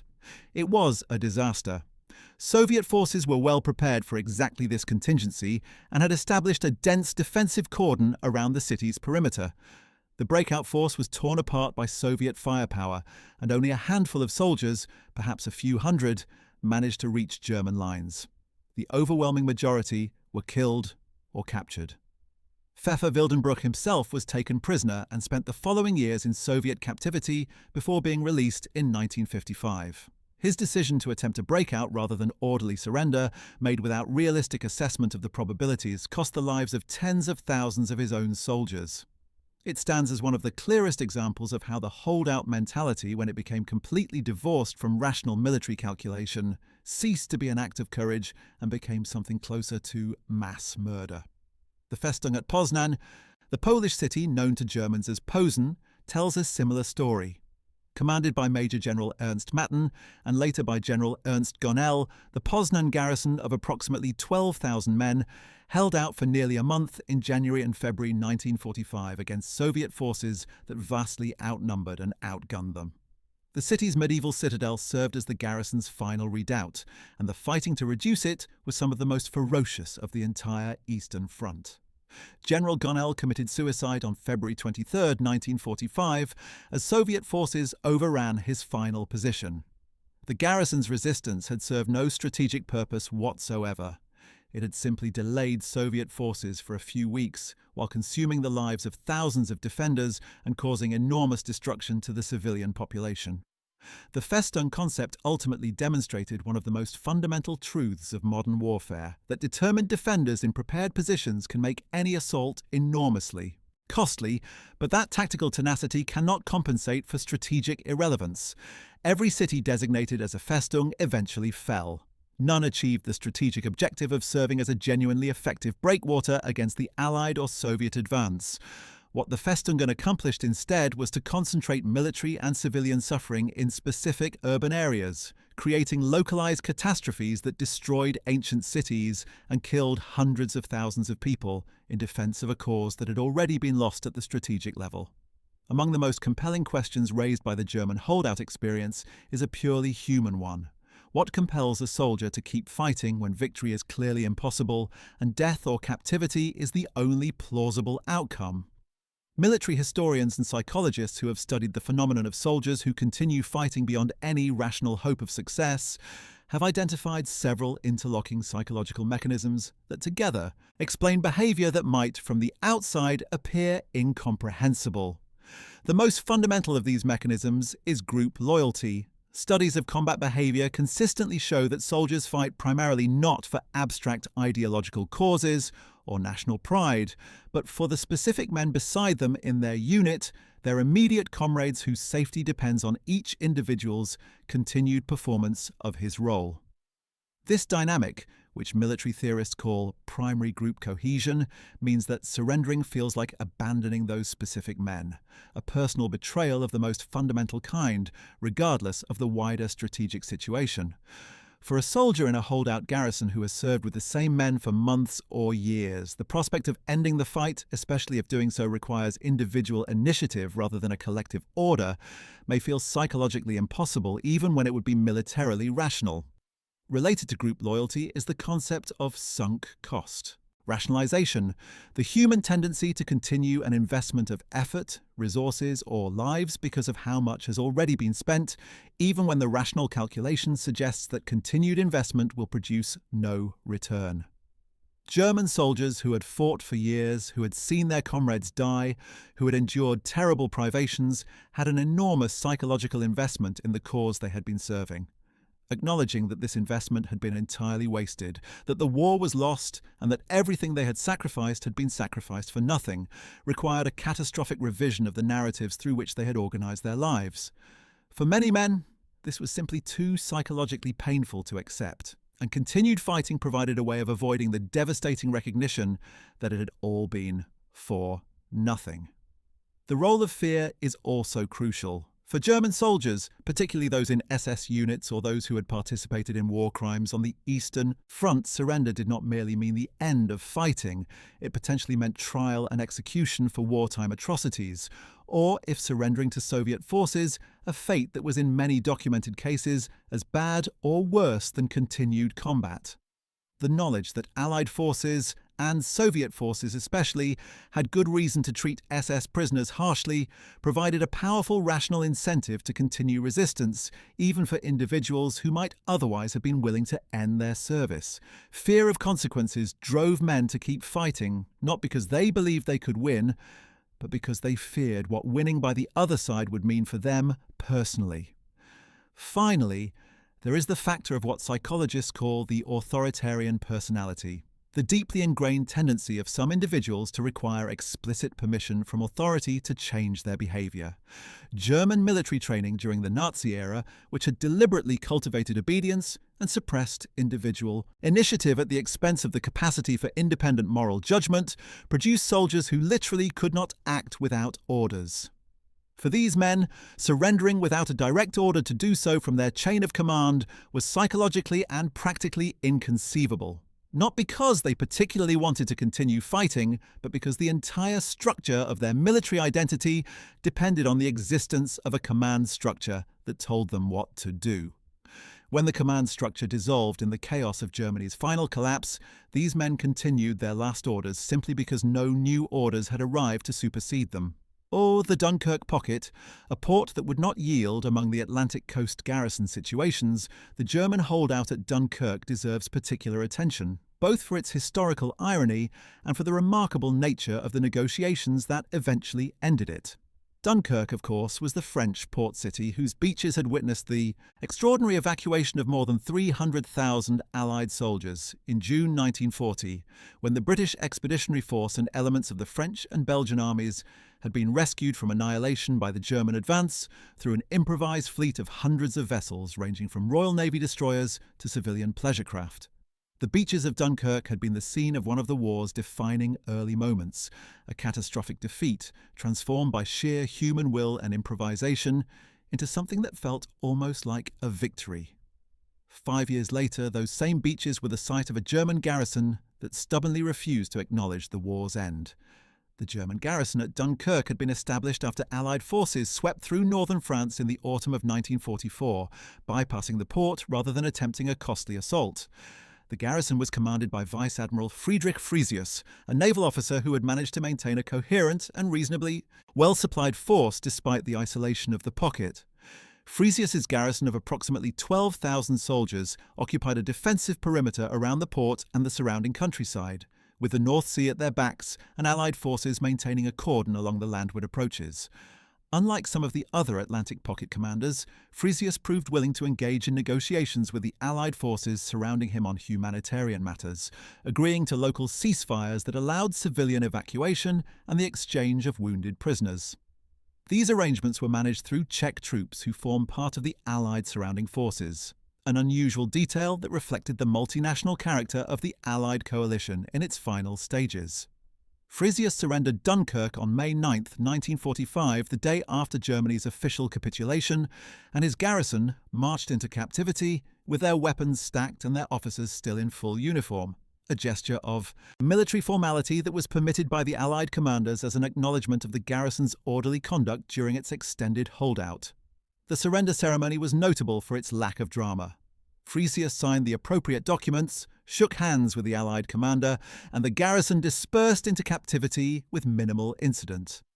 The contrast between this orderly ending and the apocalyptic destruction that had been wrought by other German last stands was stark and, in its own way, instructive. Not all holdouts ended in fire and ash. Some concluded with precisely the kind of professional military decorum that had characterized the German military's self-image, a final formality that could not, of course, obscure the catastrophic consequences of the war those soldiers had fought. While discussions of German holdouts naturally focus on those who continued to resist, it is important to acknowledge the colossal parallel operation that determined why so many soldiers and civilians were trapped in Baltic pocket situations to begin with. Operation Hannibal, the German naval evacuation of soldiers and civilians from the Baltic coast regions in the final months of the war, was one of the largest and most dramatic sea evacuations in history, dwarfing even the famous Dunkirk evacuation in scale, if not in historical resonance. Between January and May 1945, the Kriegsmarine and an improvised fleet of requisitioned civilian vessels evacuated an estimated 2 million people, soldiers and civilians combined, from the threatened Baltic coast in a desperate race against the advancing Soviet forces. The operation was overseen by Admiral Konrad Engelhardt and executed by a collection of warships, cargo vessels, passenger liners, and small craft that sailed through Baltic waters menaced by Soviet submarines, aircraft, and mines. The cost of the evacuation was terrible. The most catastrophic single event was the sinking of the Wilhelm Gustloff on January 30th, 1945, when a Soviet submarine, S-13, under Captain Alexander Marinesco, torpedoed the liner as it carried approximately 10,000 refugees and wounded soldiers. The ship sank in 45 minutes in the freezing Baltic waters. Approximately 9,000 people died, making it the single deadliest maritime disaster in history, exceeding the losses of the Titanic by more than 6 to 1. The tragedy of the Wilhelm Gustloff remained largely unknown in the West for decades, partly because the victims were German, and partly because the enormity of the event was overshadowed by the war's other horrors. Other vessels also fell victim to Soviet action during Operation Hannibal. The Goya was sunk on April 16, 1945, with the loss of approximately 7,000 people. The General Steuben was torpedoed with the loss of more than 3,000 lives. These disasters notwithstanding, Operation Hannibal succeeded in rescuing a vast number of people who would otherwise have fallen into Soviet captivity or been engulfed by the Soviet advance. The soldiers who were evacuated through Baltic ports contributed to the continuing German resistance in the homeland, while the civilian refugees, the evacuees from East Prussia, Pomerania, and the Danzig corridor, represented the beginning of one of the largest population displacements in European history, the expulsion of approximately 12 million ethnic Germans from Eastern Europe that would unfold in the months following the war's end. Perhaps the most haunting category of German holdouts in World War II were not the organised garrisons or the Waffen-SS units fighting in the ruins of major cities, but the individual soldiers, often operating alone or in tiny groups, who continued to fight or remain in hiding for weeks, months, or even years after Germany's official surrender, because they either did not know the war was over or, in some cases, simply refused to accept it. These men, scattered across the forests, mountains, and remote territories of occupied Europe, represent the most extreme expression of the holdout mentality. Soldiers whose war continued in their own private reality long after it had ended for everyone else. In the dense forests of the Bavarian Alps and the Austrian Tyrol, small groups of German soldiers who had become separated from their units in the chaos of the final weeks sometimes wandered for months before making contact with Allied forces or German civilians who could inform them of Germany's capitulation. Some of these men were Werewolf operatives who had been specifically trained to operate independently for extended periods. Others were simply soldiers who had become lost in mountainous terrain during the rapid collapse of the German front and who lacked the information or the communications equipment to learn what had happened. Allied military police and denazification authorities maintained records of isolated German soldiers being brought in from remote areas throughout the summer and autumn of 1945, each with his own story of months spent surviving in the wilderness, uncertain of the war's outcome and unsure of what awaited him if he surrendered. The longest-running case of a German soldier who continued fighting long after the war's end is not from Europe at all, but it provides a striking parallel to the German holdout experience. and illustrates the extremes to which ideological and military conditioning can take an individual. Haru Onoda, a Japanese Imperial Army officer who continued fighting in the Philippine jungle until 1974, remained at his post for 29 years after Japan's surrender because he believed the surrender announcement was Allied propaganda. While Onoda was Japanese rather than German, his story resonated strongly when it became public because it exemplified something that people instinctively recognized as a universal human capacity: the ability to construct an alternative reality in which surrender is unthinkable and which sustains a person through years of isolation and privation. German soldiers who continued fighting or hiding for months after May 1945 were operating from the same basic psychological mechanism: an inability or unwillingness to integrate new information that overturned the framework through which they had organized their entire identity and existence. Among the documented cases of German soldiers who continued resistance for extended periods after the official surrender is that of a small group of SS men who hid in the Bavarian forest near the Czech border through the entire summer of 1945, conducting occasional raids on American supply convoys and evading military police patrols. They were eventually captured in November 1945, more than 6 months after the war's end. Another group, composed of former Waffen-SS soldiers with particularly serious war crimes on their records who knew that surrender meant trial and possible execution, maintained a hidden encampment in the Austrian Alps until the spring of 1946, nearly a year after Germany's defeat. They were discovered by Austrian gendarmerie acting on a tip from a local farmer whose livestock had been periodically raided. Their capture attracted considerable press coverage as an example of the persistence of Nazi resistance, though by that point the strategic threat they represented was essentially nil. The question of who was the very last German prisoner of war held by an Allied power is one that admits of several answers depending on how the question is framed. In the most literal sense, the last German prisoner to be released from custody was likely held by France, which maintained German POW labour camps long after other Allied nations had repatriated their German prisoners. The use of German prisoners as forced labour in France, where they were set to work clearing mines, rebuilding roads and bridges, and working in agriculture, was controversial but was considered permissible under international law as a form of reparations for the damage Germany had inflicted on France. The last German prisoners held by France were not released until 1948, 3 full years after the war's end. In the Soviet Union, the situation was even more prolonged. The Soviet Union held millions of German prisoners after the war's end, using them as a labour force in its reconstruction effort, and in many cases, holding convicted war criminals or politically suspect individuals for far longer than military necessity could have justified. The scale of German prisoner deaths in Soviet captivity remains a subject of historical controversy.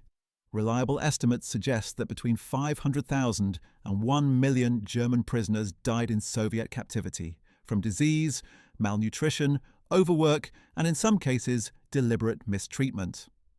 The last German prisoners held in the Soviet Union were not released until 1955, when Chancellor Konrad Adenauer made a personal visit to Moscow and negotiated the repatriation of approximately 10,000 surviving German prisoners, most of them convicted war criminals who had been sentenced to lengthy terms.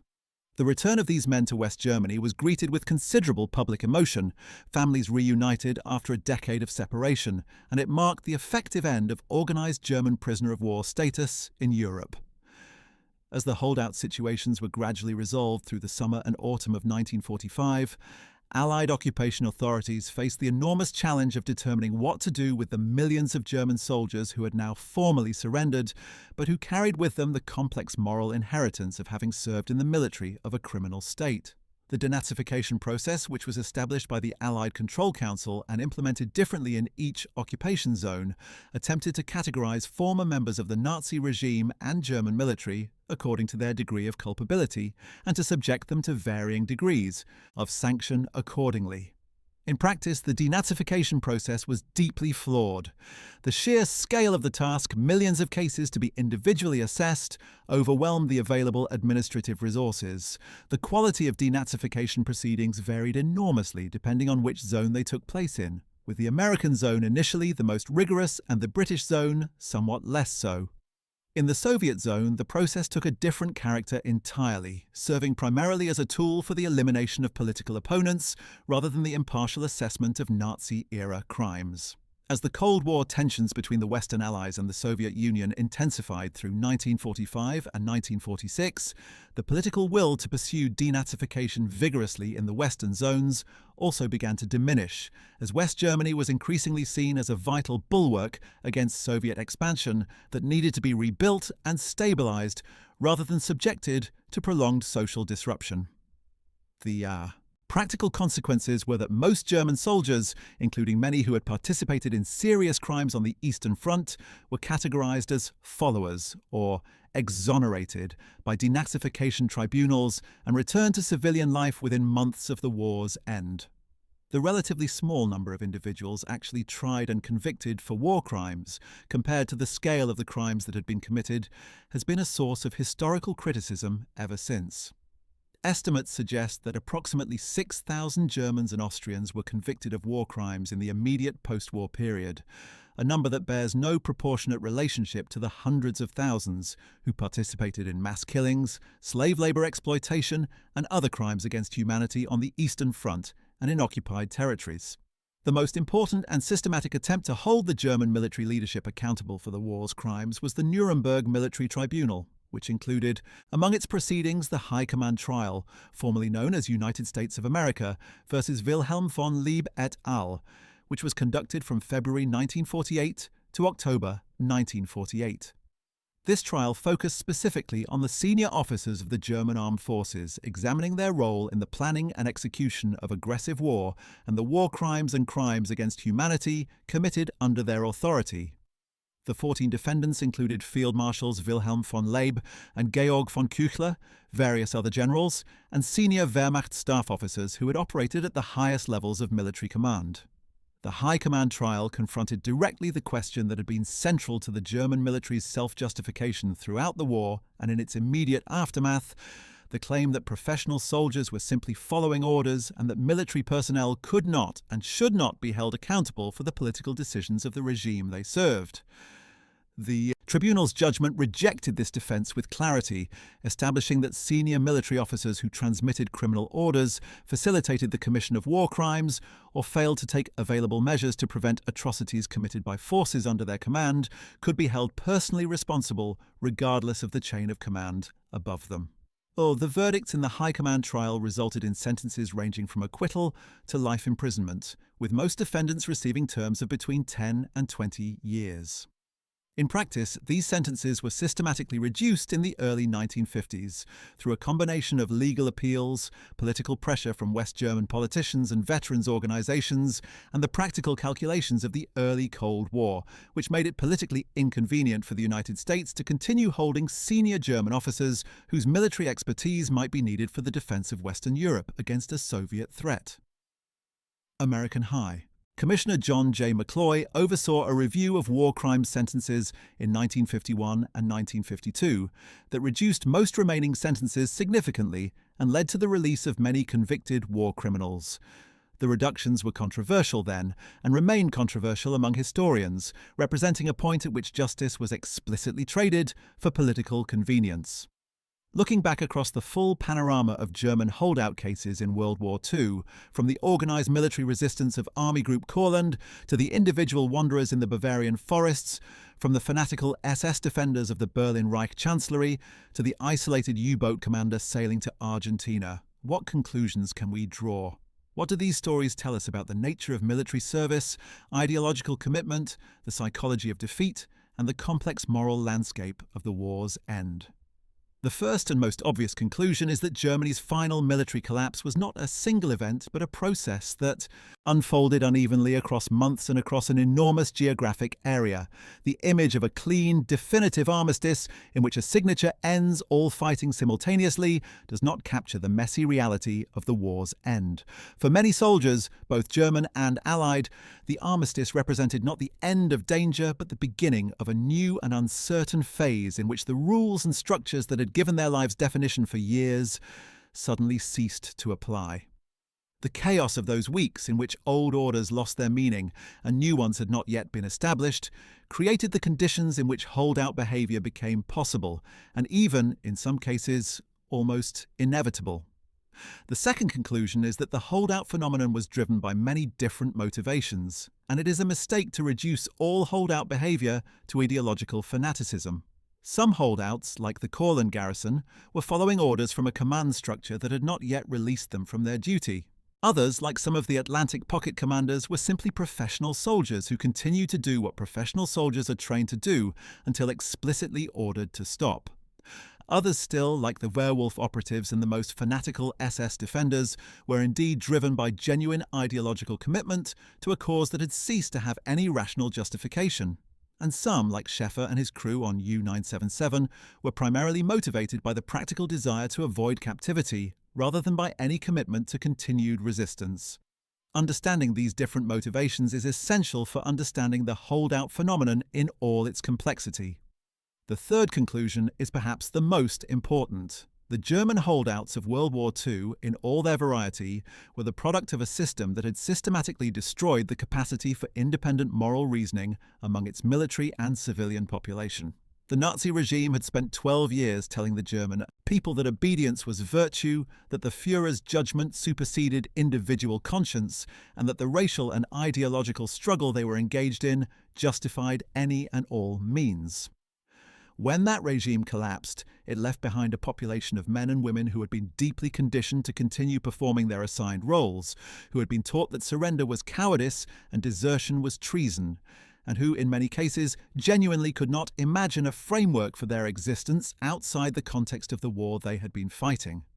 The holdout phenomenon was, in this sense, not a pathology of individual men, but a symptom of what happens to a society when it replaces moral agency with ideological programming on a civilizational scale. Pinpointing the absolute last armed action of World War II in Europe is a task that historians have debated for many years, with multiple plausible candidates depending on how one defines the relevant criteria. The fighting in Czechoslovakia continued until at least May 12th, 1945, 4 days after the official German surrender. The engagement at Slivis, already mentioned in the discussion of Army Group Center, involved serious fighting against a substantial mixed German and Russian Liberation Army formation. But there were smaller engagements in various parts of Europe even after that. On the island of Bornholm, as has been noted, Soviet forces were still conducting military operations against the German garrison on May 9th, 1945. In the northern reaches of Norway, there were isolated incidents in which German soldiers who had not received clear surrender instructions fired on Allied or Soviet vessels as late as May 10, 1945. In parts of the Baltic region, sporadic exchanges of fire occurred for days after the armistice as surrender orders worked their way through broken communication channels to isolated units. In a technical sense, the very last shot fired in anger in the European theatre of World War II may have been fired on May 12th or 13th, 1945 in Czechoslovakia, where the very last organised German resistance finally collapsed. But such precision is ultimately less important than the broader truth that the end of the European war was not a single moment, but a gradual diminuendo, a fading away of the machinery of industrial-scale violence across a continent that desperately needed peace. The human cost of the holdout situations was substantial and largely unnecessary. Every day of continued resistance after Germany's strategic defeat was sealed, cost lives, both German and Allied, and prolonged the suffering of the civilian populations caught in the conflict zones. The soldiers who held out longest, with a few exceptions like Major Gangl at Castle Itter, were not heroes defending a just cause. They were the last practitioners of a military machine that had served a criminal regime, and their continued resistance, whether motivated by ideology, obedience, fear, or simple inability to adapt, served only to increase the war's already staggering human cost.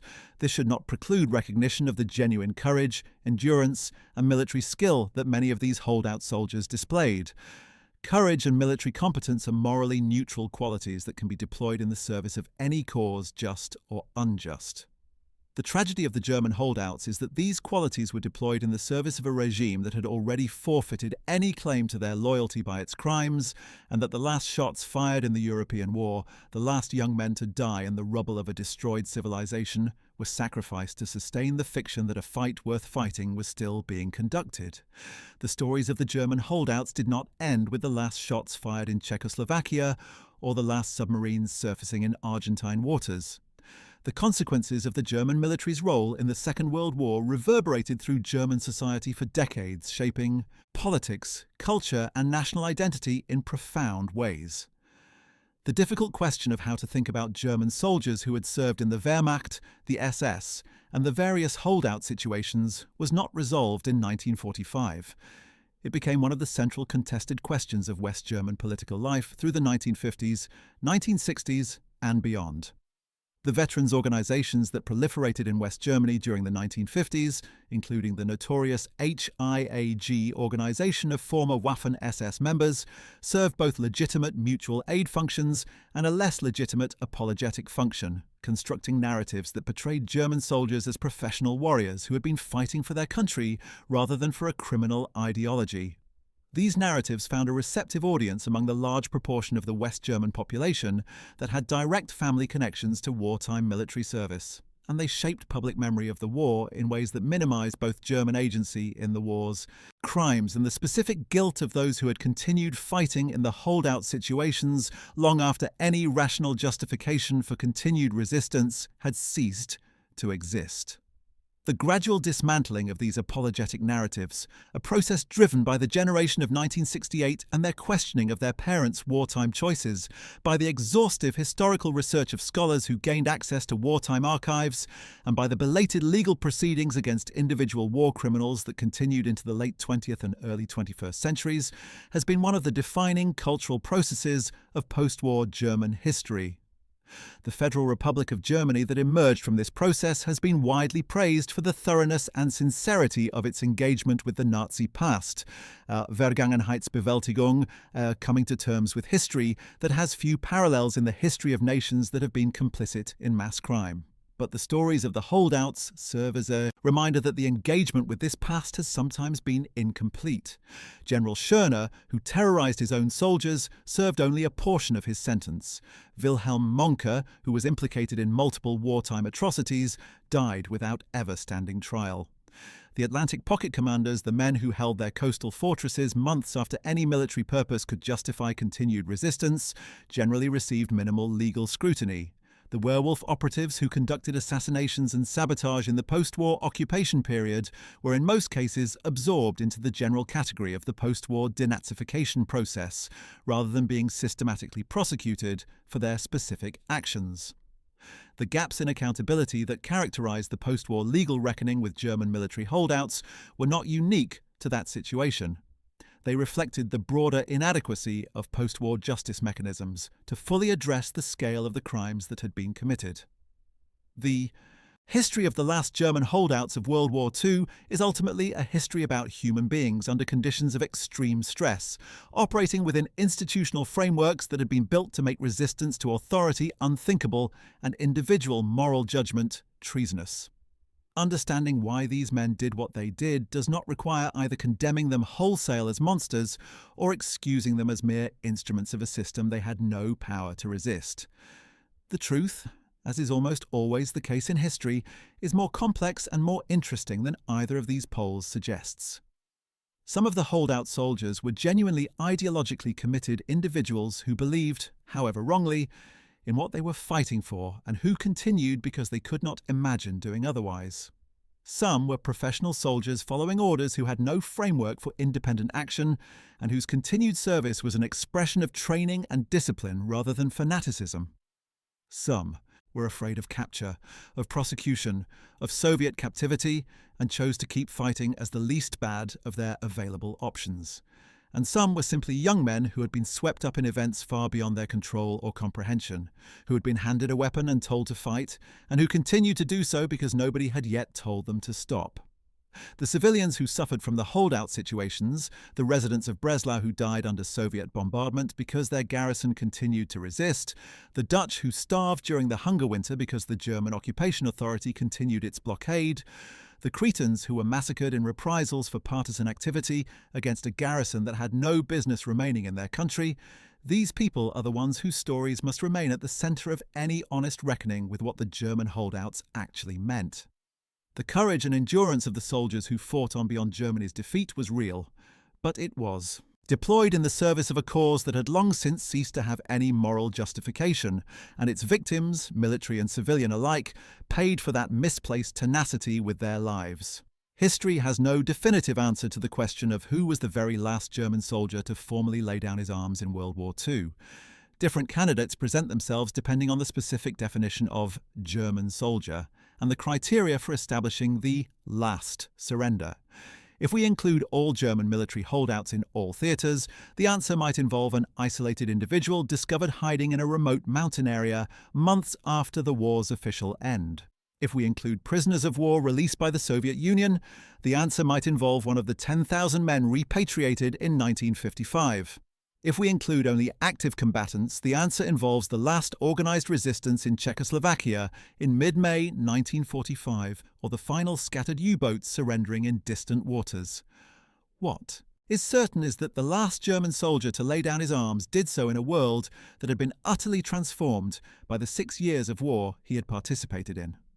The Germany he returned to, whether immediately in 1945 or years later from a prisoner of war camp, was not the country he had fought for. It was divided, occupied, impoverished, and morally reckoning with crimes of a scale that human civilization had not previously conceived. The Reich that had promised 1,000 years of German greatness had lasted 12, and its end had left Europe in ruins, and the German people with a legacy of shame and responsibility that has shaped every subsequent decade of their national life.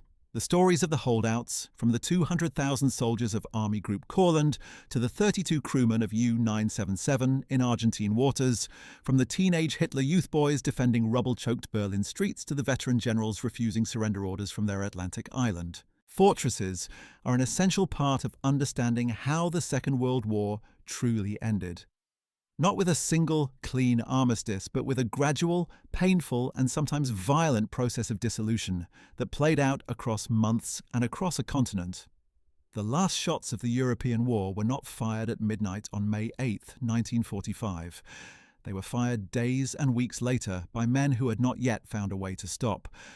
Well, that's it. Thanks for watching. We hope you found this video informative and that it gave you a deeper understanding of one of the most fascinating and least known aspects of World War II's conclusion. The stories of Germany's last holdouts are stories about courage and fanaticism, about duty and delusion, about the extraordinary resilience of human beings under impossible conditions, and about the terrible price that resilience can exact when it is placed in the service of a criminal cause. If you enjoyed learning about today's topic, make sure to check out our video on what happened to Germany's generals after World War II, which explores what became of many of the commanders whose names have come up throughout today's video. Don't forget to like this video, subscribe to our channel, and hit the notification bell to stay updated on more World War II content. See you in the next one!